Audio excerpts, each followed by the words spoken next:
The dangerous habit that quietly ruins your future. Most people think they are building a future.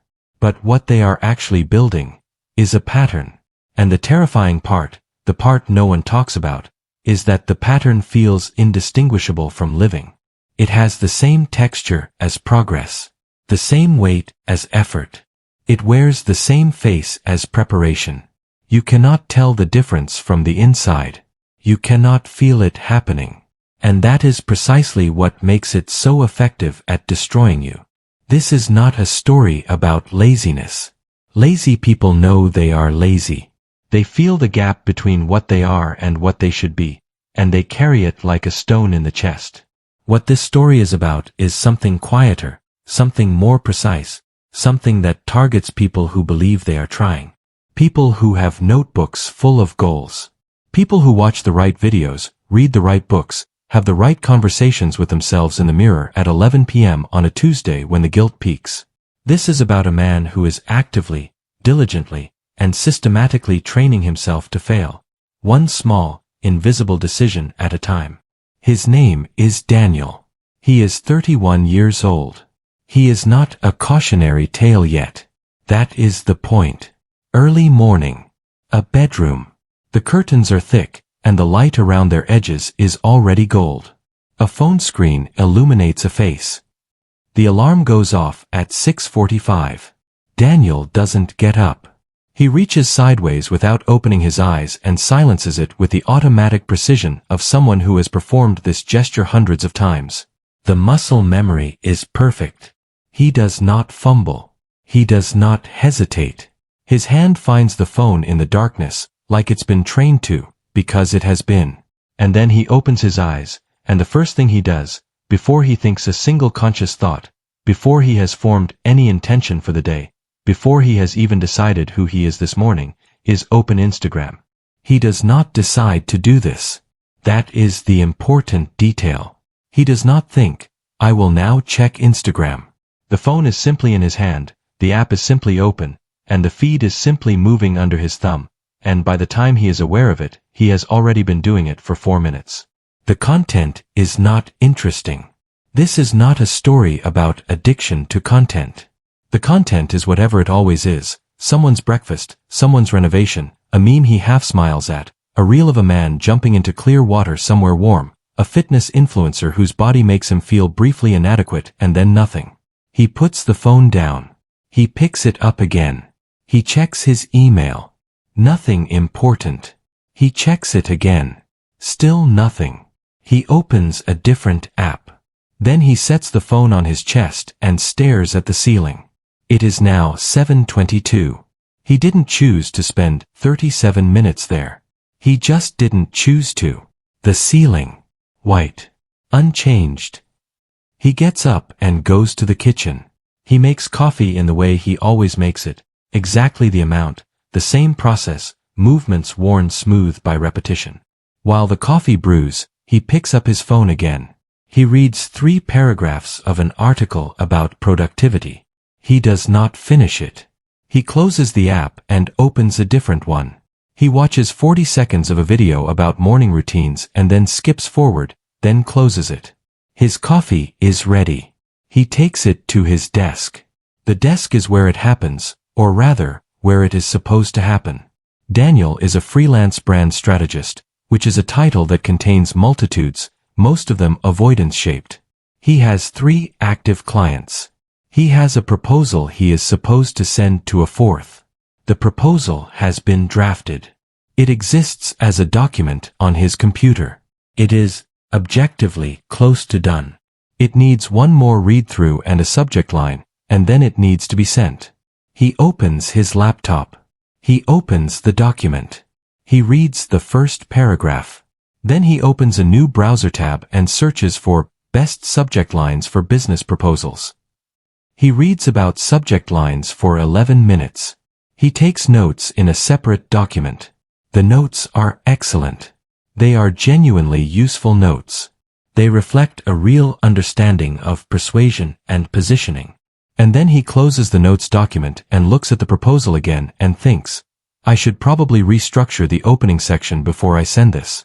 So he restructures the opening section. It takes 40 minutes. The new version is, if anything, slightly worse than the original. But it feels like progress. It has the texture of work. He leans back, reads it and thinks, almost there. He does not send it. He saves it, closes the laptop and decides he will send it after lunch, when his thinking is sharper. This is the first vote. He does not know that. He experiences it as a reasonable decision made by a reasonable person in a reasonable morning. But somewhere beneath consciousness, in the architecture of his nervous system, where habits are written and stored, a small notation is being made. A behavior is being confirmed. A pattern is voting for itself. I am someone who delays. The notation is not in words. It is in the language of neural pathways, the slight deepening of a groove, the fractional increase in a probability. Next time he opens that document, or any document like it, the likelihood that he will close it without sending increases by an amount too small to measure and too large to ignore across 1,000 repetitions. He eats breakfast at his desk while watching a YouTube video about a man who quit his job and moved to Portugal. He watches the whole thing. The screen glows. The plate was pushed to one side. The day outside the window, happening without him. By midday, he has answered 2 small emails, reorganized a folder on his desktop, added 4 books to a wish list he will never purchase from, and opened the proposal 3 more times. Each time, he has found a new reason it is not ready. Each time, the reason has been legitimate enough to be believable. The conclusion has been the same. Not yet.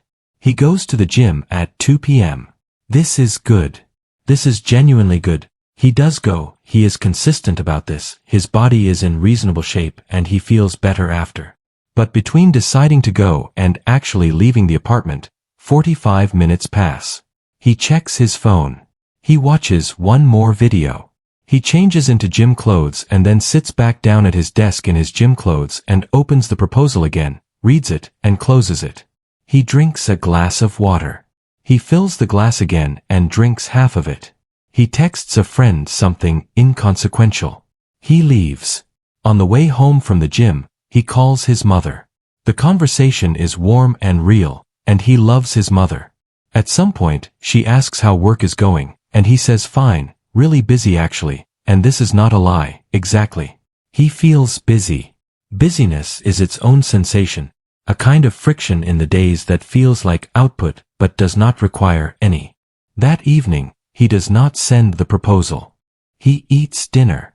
He watches something on his laptop. Not a movie, not quite, something that only requires 40% of his attention, which is all he has to give. Around 10 p.m., he opens his notes app and writes down 3 goals for tomorrow. The goals are, send the proposal, start the deck for client B, and respond to the email from Marcus. The goals are identical to the goals he wrote the night before. He does not notice this. He falls asleep at 12:30 a.m. with his phone in his hand. Same room. Different day. Nothing has changed. The alarm goes off at 6:45. He silences it. He opens Instagram. The morning runs again. There are small variations, different content, different coffee, slightly different weather bleeding through the curtains. But the shape is the same. The sequence is the same. Open the laptop. Open document. Find a reason to improve. Close the document.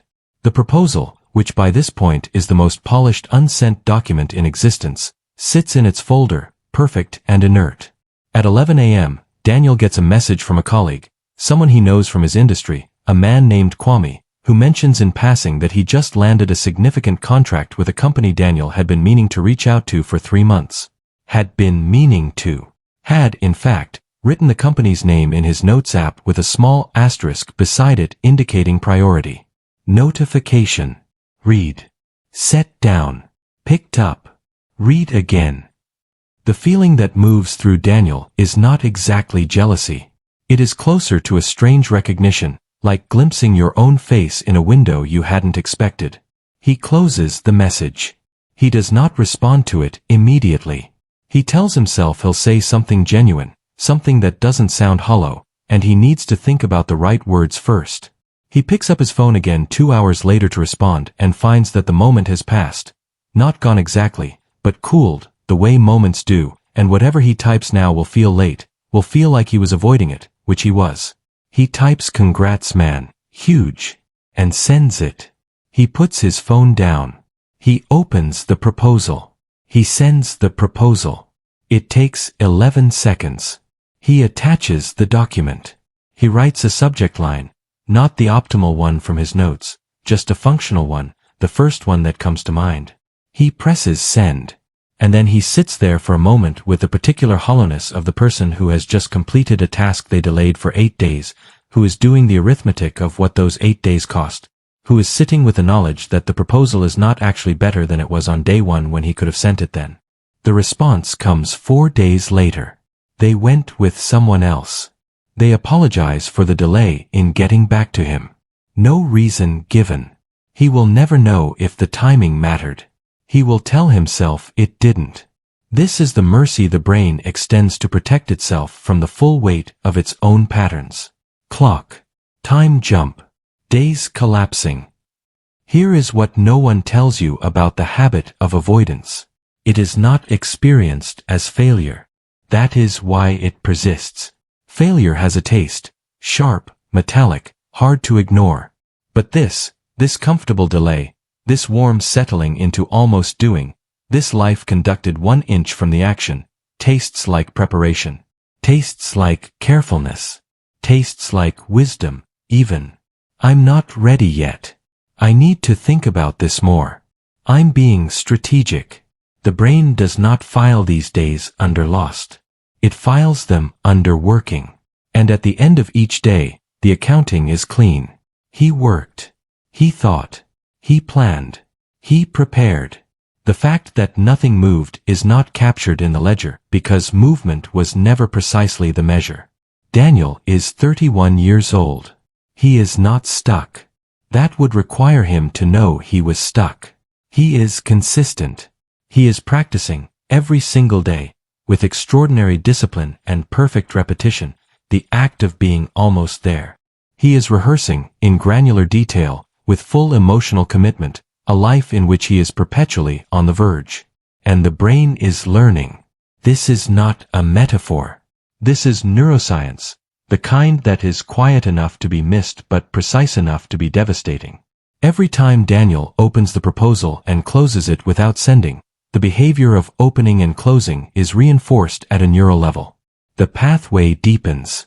The next time he faces an equivalent situation, a deliverable, a risk, something that requires him to release control and accept judgment, the probability of that same sequence increases. Open. Improve. Close. Wait.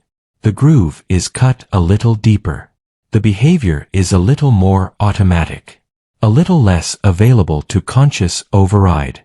This is what psychologists call behavioral conditioning, and it is not happening to Daniel. Daniel is doing it to himself. That is the distinction that matters. He is not a passive subject. He is an active participant in the narrowing of his own future. Every morning, he wakes up and goes to work, not on his goals, but on the habit of avoiding them. He is an exceptionally dedicated student of his own diminishment. How many times have you done this today? Not failed, practiced, not avoided, trained. Every action you repeat is a vote for the person you are becoming. Not who you want to be. Not who you believe yourself to be. Who are you becoming? The person is assembled, cell by cell, decision by decision, in the substrate of daily repetition. Daniel is voting. Every morning with the phone before thought. Every midday, the document opened and closed. Every evening, with the goals relisted, never crossed off, carried forward like debt into tomorrow. He is voting, with extraordinary consistency, for a specific version of himself. A person who approaches and retreats, who prepares endlessly and executes rarely, who is talented enough to see clearly what he should be doing and conditioned enough to find, every single time, a credible reason not to do it yet. He is building something. He just cannot see what it is from the inside. Inbox. Unread count rising. The weeks move the way water moves, not dramatically, not in any single discernible event, but with the steady geological patience of something that will absolutely change the landscape given enough time. Daniel's confidence, and this word is too simple for what it is, this interior sense of one's own credibility, one's right to reach, begins, almost imperceptibly, to contract. It doesn't announce itself.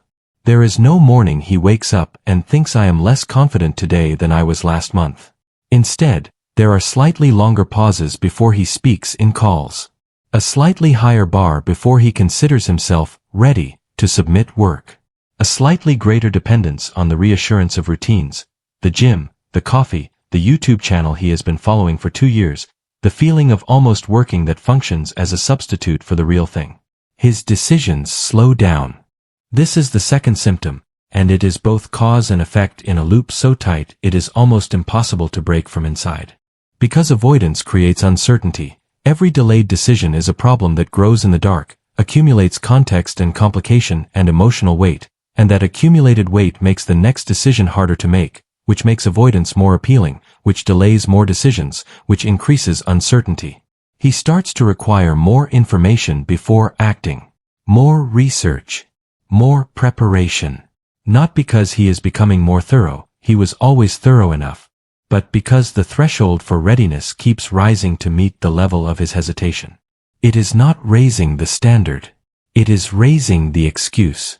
He rewrites a client deck 3 times before presenting it. The third version is not significantly better than the first. The client barely notices the difference. But the 3 rewrites cost him 2 weeks and a creeping sense of unreliability that his client will not quite articulate, but will remember when it comes time to renew the contract. He doesn't renew. The email. Short. Professional. Apologetic. The screen is going dark. Daniel tells himself it was a budget issue. It probably was, partly. The mind is skilled at finding the explanation that costs the least. The fear increases. This is the third and quietest symptom, arriving long after the first 2 have already done their structural damage.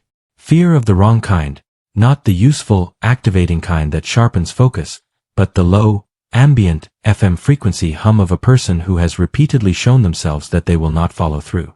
Because Daniel knows, even if he has no language for it, that he cannot fully trust himself. He has the data. Every postponed action is data. Every version 4 of a document that should have been sent as version 1 is data. The data is pointing somewhere, and some part of him is receiving the signal. He takes on smaller work. Not consciously, he doesn't decide, I will now pursue smaller opportunities. It is more than the larger ones seem to require more, demand more exposure, leave less room for the long preparation periods his pattern now requires. And when he reaches for them, and they don't answer immediately, he retracts rather than persists. He is redefining his range, drawing a smaller circle around what is possible. And none of it, feels like a catastrophe. This is the thing that needs to be understood about this particular kind of damage. It does not look like damage. It looks like a life. A real, texturized, socially acceptable, occasionally good life. He has friends. He exercises. He has dinner conversations that are genuinely interesting. He reads. He is not miserable. He is fine, which is its own specific variety of tragedy when fine is being selected from a menu that once included exceptional. It didn't feel like failure. That's why it worked. Nothing was wrong. That was the problem. Different apartment. Morning. Same hour. Different quality of movement. There is a man named Joel. Joel and Daniel met in the same industry, roughly the same time, roughly the same starting position. Neither of them was gifted with anything the other wasn't. Same access to the same information, same economic reality, same approximate talent, same 24 hours in the day that everyone insists is the great equalizer, as though equalizing the hours equalizes the use of them. Joel has a different relationship with the moment of discomfort. This is the only real difference. It is not intelligence. It is not work ethic in the broad, romantic sense. It is a specific, repeatable, almost boring behavior that occurs in the moment between awareness and action, in the gap where Daniel inserts delay and Joel does not. Joel opens an email he doesn't know how to respond to and types an imperfect response immediately rather than waiting until he knows what to say. He sends deliverables that are 90% ready rather than 100, because he has learned, through experience, through the specific kind of data that accumulates only in action, that 90% released is worth more than 100% held. He has pitched ideas he wasn't sure about. He has said yes to calls he hadn't fully prepared for. He has been wrong in public, which is uncomfortable, and which has taught him things that no amount of preparation in private could have produced. He is not braver than Daniel. He is not constitutionally different. He simply has a different habit. His habit is, do the thing when the discomfort appears, not after it fades. Because here is what Joel discovered, and what Daniel is in the process of unlearning at some deep neural level where relearning will be very expensive. The discomfort does not prophesy failure. The discomfort is simply the threshold. It is the feeling of leaving the preparation and entering the actual, and the feeling is uncomfortable in the way all thresholds are uncomfortable. Not because something bad is about to happen, but because something real is. Daniel has trained himself to treat the threshold as a stop sign. Joel has trained himself to treat it as the door. 2 desks. 2 mornings. 1 frame moving forward. 1 frame beginning to repeat. The gap between them is not visible at month 2, or month 4, or even, really, year 1. It is the kind of divergence that only becomes visible in retrospect, when you lay the trajectories side by side and see the angle.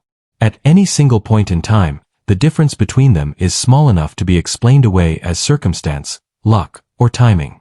The mind reaches for circumstance and luck because they are exculpatory. They require no reckoning. But the trajectories are real. Joel's circle of possibility is expanding. Not because he is special, he is not. Not because he works harder, he doesn't necessarily, in terms of raw hours. But because every completed action is information, and information is the currency of adaptation, and adaptation is the mechanism by which a person gets better at their life. He is collecting data points that Daniel is not. He is failing in real time, integrating the failure and adjusting. His confidence has a different origin than Daniel's. It is not aspirational, not self-talk, not the fragile kind that requires constant maintenance and cannot survive contact with reality. It is earned, which means it is structural. It lives below thought. It does not need to be summoned because it was built. The compound interest of small decisions, accumulated daily, is now beginning to express itself as different lives. Jump forward. The same room, but used differently. The notebooks are still full. The walls the same color. The window showing an older light. Daniel is 34. He is not a failure. That needs to be said clearly, and it needs to be felt in its full horror, because the absence of failure is not the presence of success, and this particular outcome, this carefully cultivated mediocrity, is in some ways harder to name than disaster. Disaster gives you something to point at. This gives you nothing. Just a sense of dimension having narrowed. Just the feeling, which arrives most often on Sunday evenings or 1 a.m. or in the middle of otherwise pleasant dinners, that the walls are slightly closer than they used to be. His client roster is smaller than it was 2 years ago. Not dramatically, he is still working, still earning, but the clients are different in kind. Smaller companies. Shorter engagements. Less exposure to the decisions and people that would require him to operate at the edge of his capability. He has, through a long series of choices that felt like caution and strategy and care, selected himself out of the rooms where things happen and into the rooms where things are managed. He is managing. The notebook on his desk has new goals in it. The goals are the same as the goals from 3 years ago. He has rewritten them in slightly different language, given them new urgency, and attached them to new deadlines. The deadlines pass. The goals are rewritten. The notebook accumulates. At some point, the notebook itself becomes a kind of ritual, the writing of goals as a substitute for the pursuit of goals, the form of ambition enacted in place of its substance. He is still not aware of the pattern. Not fully. There are moments, usually in the 1 a.m. hours, when the day's anesthesia wears off, and the thinking gets uncomfortably clear, when something moves across his mind like a shape underwater. A recognition without language. The sense that something is being done to him and that he is the one doing it. But the morning returns, and with it the phone, and with the phone the feed, and with the feed the comfortable unreality of almost beginning, and the shape sinks back below. He is not the person who once imagined himself arriving at 34. He knows this in the way you know the temperature has dropped without checking. Not from a reading, but from the body's long memory of what warm felt like. The options have narrowed. Not closed. He is at pains to tell himself they have not closed, and this is technically true. They have not closed, but narrowed. The geography of his possible futures has contracted. The number of doors still standing open is smaller than it was at 31, which was smaller than at 28, not because of circumstance but because of practice. He has practiced himself in a particular range. He inhabits it now with the specific ease of a person who has stopped noticing the walls. The notebook. Opened. Goals read. Not crossed off. Closed. He is on a call with a client when it happens. Not the thing. There is no single thing.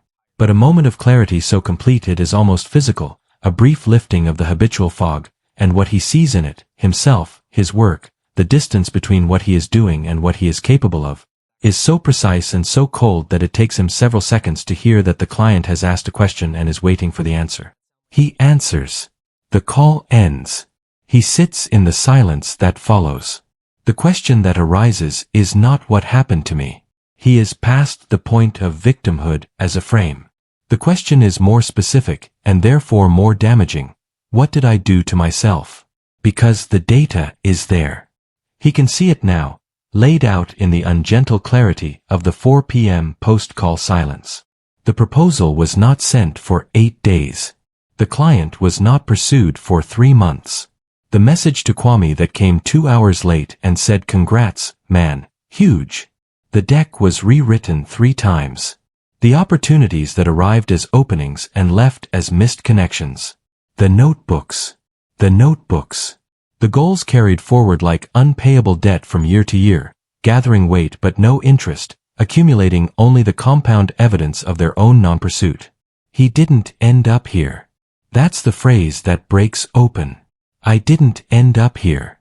Because ending up implies passivity, implies external current, implies that he was moved by forces larger than his own repeated daily choices.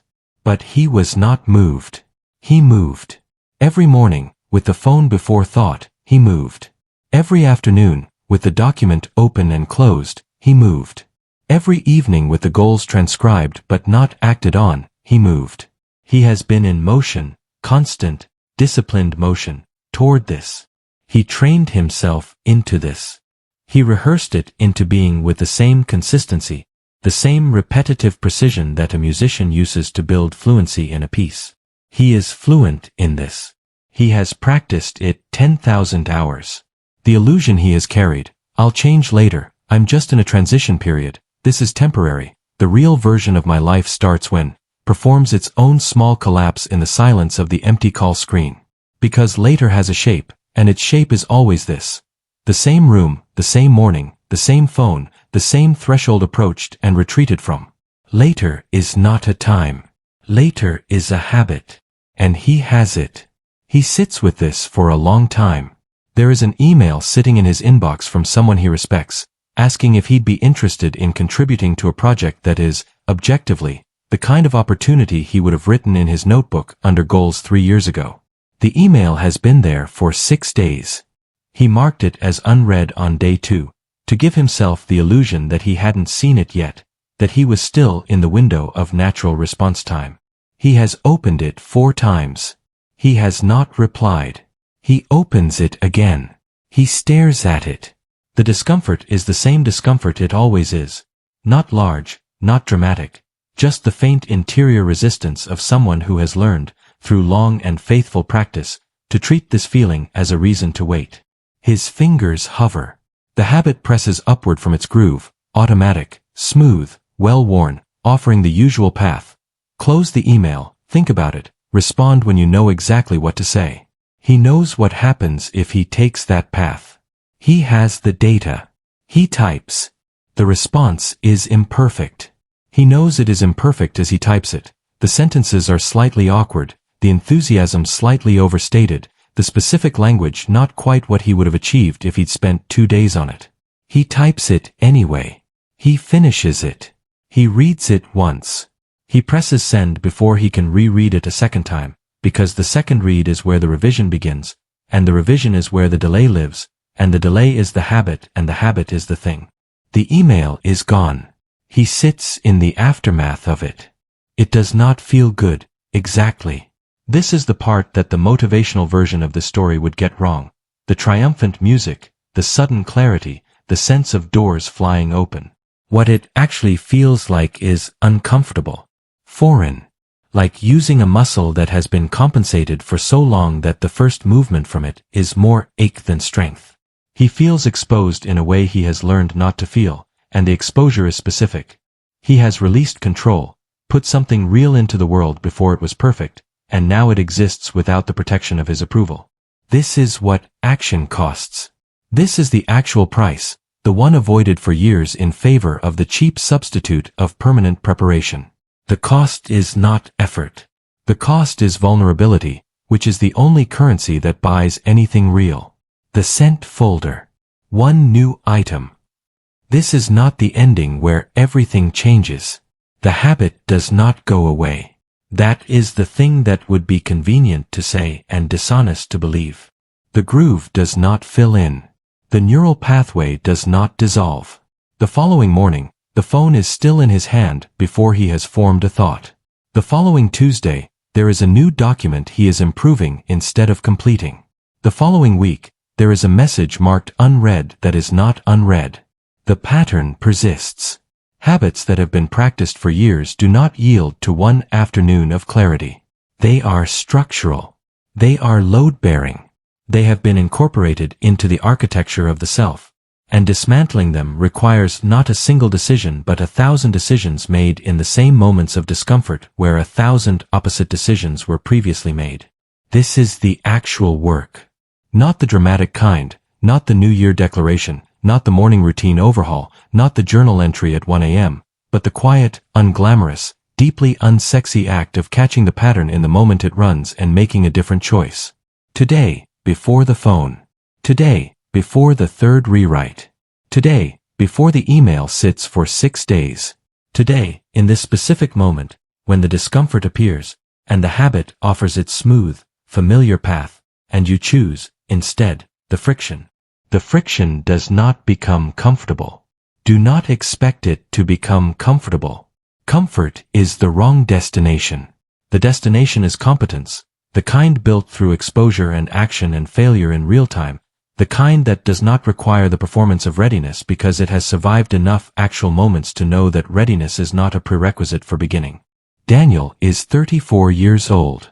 He is aware now, which is not the same as transformed. Awareness without action is its own kind of sophisticated avoidance. The person who understands their patterns with great precision and uses that understanding as a new way not to act. I know why I do this is not a solution. It is the beginning of the conversation with yourself, and the conversation has to end in the moment of discomfort, not the moment of reflection. The pattern is still there. It will be there tomorrow. The question is not whether it exists. The question is whether, when it runs, when the phone appears before the thought, when the document opens, and the revision impulse rises, when the email sits and the cursor blinks, whether he sees it clearly enough and quickly enough, and has built enough of a different practice to interrupt it. Not once. Not dramatically. Not as a turning point. But today. And the day after. And the day after that, against the same resistance, with the same friction, in the same unremarkable morning that does not feel like anything other than a morning, making the same small, invisible, compounding choice. Because the pattern never disappears. It must be actively resisted. Every single day. In every single ordinary moment where nothing feels at stake, because everything is. The room. The phone. The cursor. The morning. Still there. Still waiting.